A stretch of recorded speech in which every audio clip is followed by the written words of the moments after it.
In the past 5 or 6 years of her life, Mom's health had deteriorated greatly, and I know that she was very, very tired of going on. Emotional pleas inside a downtown Phoenix courtroom just minutes before a judge sentenced an 86-year-old Sun City man for shooting and killing his wife. George Sanders says his wife was sick and begging to die. Corey Rankel was in court this morning. And Corey, what was the final decision?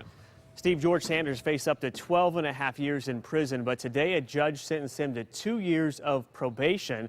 Today, the couple's family, including their own children, asked the judge for mercy, saying they did not blame their father for what he did.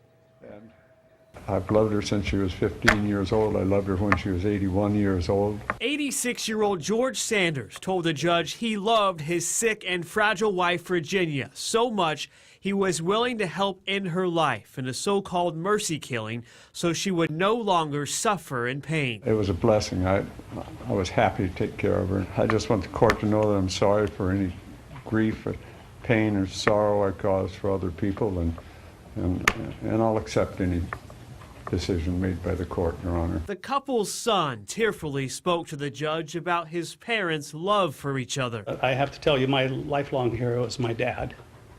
A man for 63 years who loved his wife with all his heart, loved his family, and a man who for 43 years, tired or tirelessly, took care of and cared for the love of his life, my mother.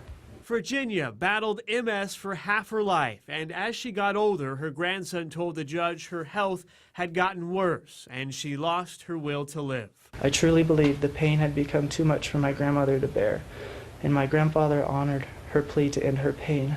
Their life, all 60-plus years, was a beautiful love story, a tale of love and sacrifice. I do not fault my father for what occurred on the evening of November 9th, because I know with all my heart that what occurred that evening was the insistence and request of my mother. Now, the judge called this a, quote, perfect storm of circumstances that put George in a position where he had to make a decision. The judge, though, says it's very clear that George is remorseful for what he did, but very emotional in court today. Yeah, you can just see the pain that he's already gone through in all of this. Thank you so much, Corey.